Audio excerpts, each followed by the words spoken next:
Memberantas buta batik di negeri batik. Podcast ini membantu Anda mengenali batik sebagai budaya kebanggaan bangsa Indonesia dengan berbagai aspek yang menarik dan perlu kita ketahui sebagai bangsa pemilik batik. Batik adalah seni menghias kain menggunakan teknik perintangan warna dengan lilin panas dan menggunakan alat berupa canting. Penelusuran asal batik dengan menghubungkan benang merah antara catatan sejarah, dongeng Panji, dan legenda daerah, disajikan Adi Kusrianto. Kurator Museum Tekstil Tilburg, negara Belanda, Profesor Fred W. van Oos, pernah menulis sebuah buku yang berjudul Batik Sukma Jawa, dalam bahasa Belanda Batik De Ziel van Java, dalam bahasa Inggris Batik The Soul of Java. Beliau menulis, tanyalah kepada 10 orang yang benar-benar ahli batik, berapakah umur batik dan dari manakah asal batik itu? Maka Anda akan mendapatkan 10 macam jawaban yang berbeda. Tetapi kalau Anda bertanya tentang asal-usul sutra, bagaimana sutra ditemukan, maka setiap orang akan memiliki cerita yang sama. Semua akan bercerita tentang seorang putri yang sedang minum teh di bawah pohon murbei. Maka jatuhlah sebuah kepompong ulat sutra ke cangkir tehnya. Dari kepompong yang basah dengan air teh yang hangat itu, ketika diambil, terserabutlah serat-serat halus yang membuat sang putri terpesona. Dari situ diketemukanlah serat sutra yang akhirnya menjadikan bahan pakaian bagi putri raja.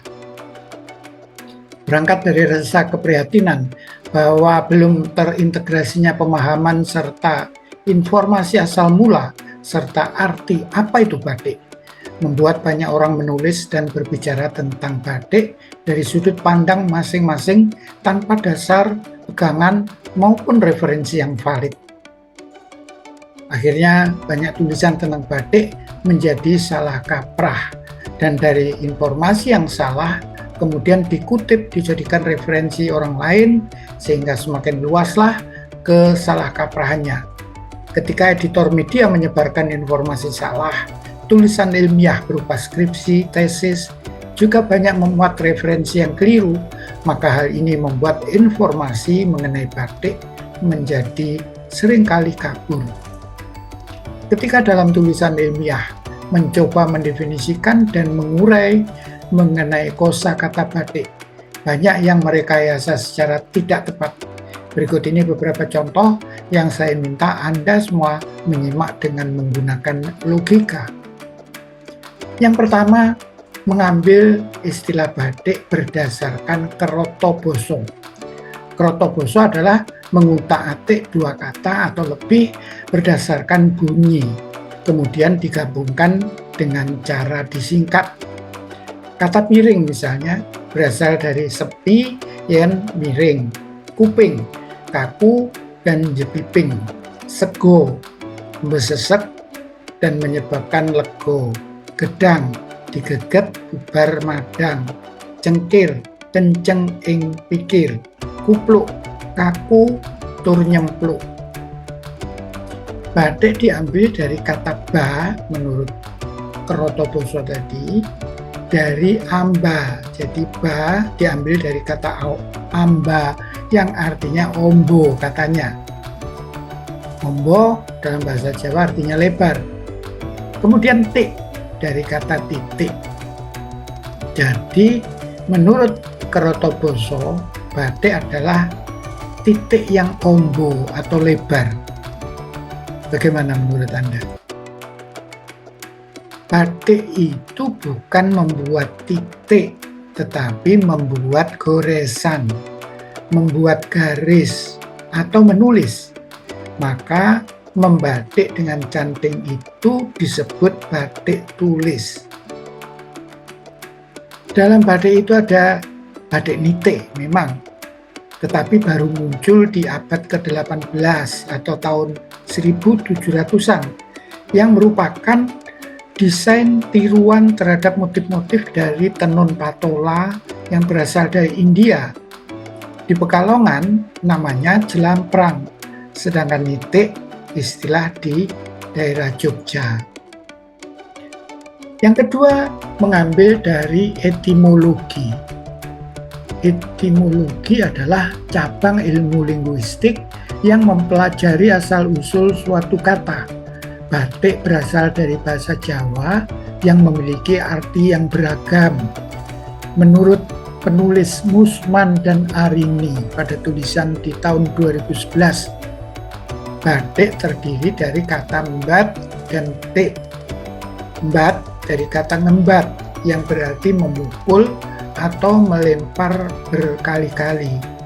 Tolong diperiksa apakah ada kata mbat yang artinya seperti itu pada kamus yang mana saja. Sedangkan tik berasal dari kata nitik yang berarti titik. Membatik berarti melempar titik berulang-ulang kali pada selembar kain hingga membentuk suatu corak tertentu. Nah, saya ingatkan bahwa dalam bahasa Jawa itu tidak ada kosakata ngembat. Yang ada itu bahasa Betawi. Kemudian titik. Di dalam bahasa Jawa memang ada kata titik, tapi artinya bukan dot. Titik, sebagai contoh misalnya betik, becik ke titik, olo ke toro. Nah, tahu kan apa arti titik di sini? Sama sekali tidak menggambarkan dot. Ya. Jadi kesimpulan bat dan tik tersebut sangat keliru. Nah, kalau kita menggunakan logika yang benar berdasarkan referensi, kosakata batik dimulai dengan memahami kata batik. Apakah kosakata ini adalah kata yang khas dari suku Jawa yang berlaku di dalam bahasa Jawa? Demikianlah J.P. Rowler, salah seorang pustakawan Belanda, ditemani oleh Dr. H.H. Yunbol, mencoba melakukan studi untuk mencari kata batik ini pada suku-suku di sekitar Pulau Jawa, hingga mereka meriset suku Dayak di Kalimantan, Toraja di Sulawesi, hingga ke Filipina, ke Pulau Fiji, kemudian kembali ke Malaya. Kesimpulannya, kosakata batik dan ambatik adalah berasal dari bahasa Jawa Ngoko, di mana batik sebagai kata benda dan ambatik sebagai kata kerja. Sedangkan dalam bahasa Jawa Kromo, batik disebut serat dan ambatik nyerat. Serat artinya tulisan, sedangkan nyerat artinya menulis. Dengan demikian, batik yang artinya serat atau seratan, maksudnya adalah sebuah pola di atas kain yang pembuatannya dengan dituliskan atau nyerat.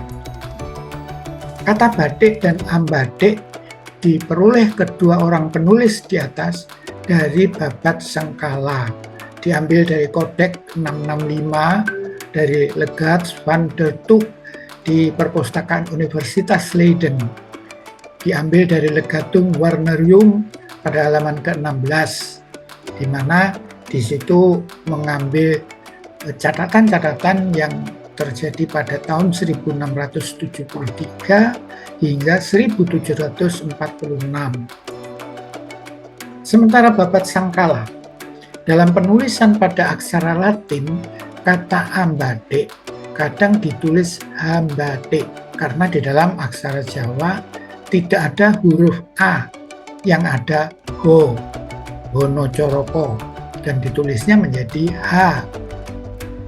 Oleh karenanya, secara transliterasi bisa saja terjadi kerancuan antara ambatik menjadi hambatik. Catatan yang dianggap bermutu dan menjadi pegangan mengenai batik justru diperoleh dari tulisan bangsa lain. Jadi apakah bangsa lain lebih tahu batik sebagai warisan dan milik bangsa Indonesia? Sudah bukan menjadi rahasia bahwa banyak arsip penguasaan tentang budaya Indonesia justru ada di negeri lain. Para ahli yang ilmunya lebih valid justru bangsa lain. Beberapa referensi tulisan kuno yang sering dijadikan sumber kutipan diantaranya sebagai berikut. The Batik Kunst, tulisan J.P. Raffler. History of Java, tulisan Raffles. Batik Rapport, tulisan P. Dekat Angelino.